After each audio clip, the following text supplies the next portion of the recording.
Hey, what's going on, everybody? This is your boy James, and this is a dad's thing. Welcome to vlog number 45. 45 of 50 vlogs in 50 consecutive days, working up to my 50th birthday. Thank you for joining me tonight. And if you are a new visitor to the channel, thank you for stopping by. Please like, subscribe, hit the notification bell so you can stay abreast of all that is a dad's thing. Day 45. I cannot believe I am at day 45. This is just incredible to make it this far in this journey of vlogging 50 days in a row.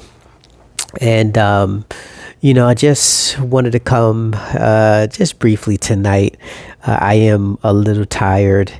You may see a little fatigue on my face and maybe hear it in my voice, but just a little tired tonight. But definitely want to continue to keep the streak going and to share just a little bit on my heart. And, I've been talking a lot over the last couple of days of just, finding my place of impact in the community, definitely in my family and at work and just in general to finding some impact.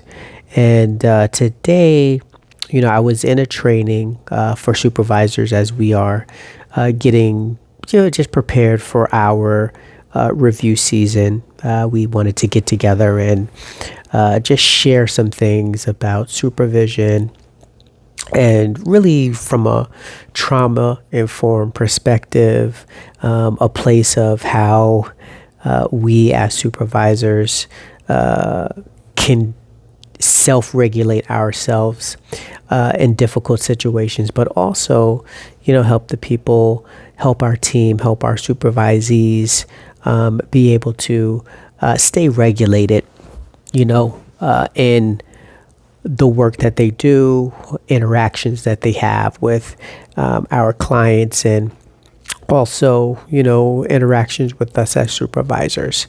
I really do appreciate my place of employment as we prioritize this type of work, trauma-informed, giving us tools to be our authentic and best selves so that we can show up and do, the hard lifting, the heavy lifting, the hard work that we have to do, which is, helping people in affordable housing, helping people in their career paths, just a lot of support in different areas that we provide services for. So really appreciate the time that we have and being able to work with someone who is a specialist in this field. And, we had so many different conversations today, and these conversations remind me of the different perspectives that we all come from, of the folks that were in the room today. We all have our lived experiences. We've all have walked through life with certain things that have happened to us. And, as we are going through this time that we're in with, we have ICE agents, doing their raids and using tactics that they're using to enforce laws, to harass, to invoke fear, to do all the things that they're currently doing. That all has an effect on what we do. We work with some of the most vulnerable populations. And today, one of my colleagues was sharing how someone did not want to rent housing, to someone of Hispanic descent because they were fearful of all the things going on in the world today, of bringing trouble to their home, potential ICE agents knocking on doors, breaking their doors down. And, the individuals that they would be renting the rooms to are all vetted, are documented, are U.S. citizens. But because they look a certain way, because they talk a certain way, they could be a target. And that had a really hard effect on my colleague, and rightfully so. That's a hard thing, when we're trying to help individuals in their housing search. But we know that housing is so much more than just a place that someone, calls home. It's really their foundation. That's where everything starts.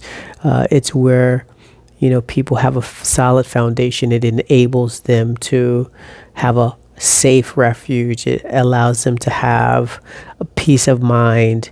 It allows them to be able to, start their day, go out in the workforce, or go out into the education field, go out wherever they go, to live their lives, and then at the end of the day come home and relax, be safe and secure. And the day and age we're living in now, it's really hard for people to find a place to call home, because landlords are fearful of what may happen, because an individual fits the description. So difficult. And as we were having the conversation, I could tell just by conversation that was had and comments that were made, that these times are very, very new to some individuals. And, to no fault of their own. That's just not their lived experience to have these type of situations happening in the communities and neighborhoods that they live in currently, or just historically, them coming up in the world and having to face those type of situations. And, as folks were sharing some of those things, it started to invoke a feeling in me. And I definitely wasn't shy to share. And I did share, how what's going on today are things that have been going on for a long time. And I, in particular, to people who live in my community, people who are Black Americans, these things have been known to us since we've been here. And I shared, some recent experiences that I had, of just blatant racism and bias, and, my safety being in harm's way because I'm a Black individual. In particular, when we talk about traffic stops, racial profiling, so on and so forth. And I just shared it because it invoked the feeling in me. And it just really got me to thinking, and it's always been a thought for me. But as I've been really contemplating and thinking and having self-reflection on where I'm at today, day 45 into this 50 vlog series, and as I'm on days of becoming 50, is the thought I've always had is, I do not want to have to experience a hardship in order to help someone who's going through a certain situation. I don't want to have to go through that hardship. I shouldn't have to go through that hardship. That individual's difficult situation and them sharing that with me, it should be enough for me to be empathetic and to want to help them overcome that situation. And it goes back to, what Dr. King has said, basically, an injustice for one community is an injustice for all, right? So as Black Americans, as we've gone through, racial profiling, and this was a thing, back in the 80s, in New York, where police were racially profiling, Black people on the streets. That was an injustice to a community, but because it didn't happen to others, it was allowed to happen for a period of time until enough was enough and something was done about it. And I want to be in a space where I can bring those things out to really help folks understand that, we aren't that much different than each other. Yeah, we're human beings, and I'm always going to go to that. But as easily as it happens to me, it could happen to you. Today might not be your day, but tomorrow could be your day. And before we get to tomorrow, I would like for you to partner with me and care about this issue of injustice and help me gain, justice. Help me gain, my freedom from having to deal with these situations and circumstances. Because when you help me overcome that, it really helps all of us overcome it. And I want to help people understand that and bring people together so we can fight against that. I look at 2020 when George Floyd was murdered. And one thing I always said, as people's eyes were open, it was hard for me to understand that, because those type of things have been happening for so long. Black men being killed, no weapons, no nothing, but just life not being valued and, being taken away. And it hurt that it took that for people to finally have their eyes open, or finally want to decide that we're going to do something about it. And I remember sitting in this very, very white town and seeing a march. And it was a lot of white people marching for Black Lives Matter. And please, I don't want this to be co-opted and taken away for different. I'm talking about a Black life. I'm not talking about an organization. But to see that, I was like, wow.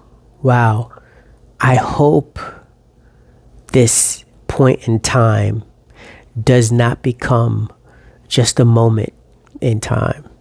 I hope this becomes a movement, something that is going to need energy, something that's going to need these voices moving forward on a continual basis until justice is done. And we can't stop until that justice is received and these acts of inhumanity towards Black people is stopped. And I was hoping that movement would continue to move forward. And it slowly died down. Things that brought attention to it was taken away by a new administration. And I think it was just a missed opportunity, because I believe had we continued to fight and there was things on the legislative books that could have tightened the fight for justice that never was pushed forward. So we just had to continue to fight, or those fights just stopped. And here we are now, right? Again, it might not be your day today, but your day could potentially be coming tomorrow. And that's where we are. And that's why we have to stick together. A lot of things, I look at them a couple in two ways. And this is nothing new. But there is racial elements to everything. I just see a racial element to so many different things and why we are where we are. But there's also a class thing as well. You know, as we're talking about the 0.001% of the one percenters, how they've made so many billions of dollars in the last 12 months, while we have had to face inflation, not seen wages increase, but just see so much more asked of us from a financial perspective, those of us that are not in that 1%. And you know, some people are still closer to that 1% and are doing all right. But for us working class folks, it's tough. So there's that class part as well. And, you know, this is part of, and probably the biggest piece too,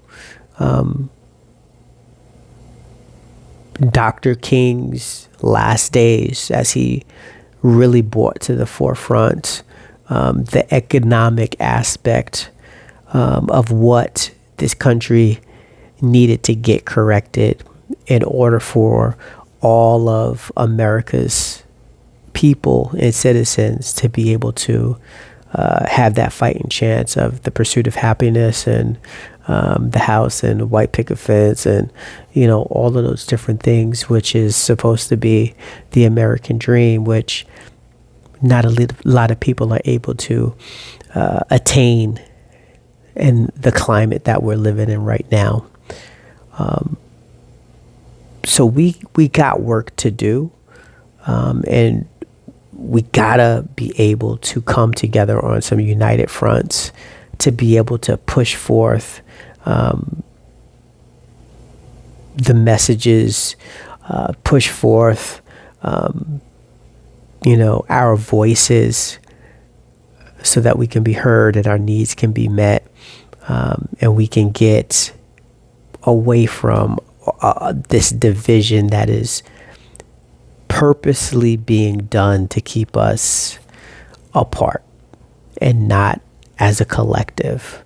And we can look at that from just, again, so many different perspectives of how some communities have come together and been strategic about not spending dollars in certain spaces and how that has affected that business's bottom line, not for the good. So we do have the power to be able to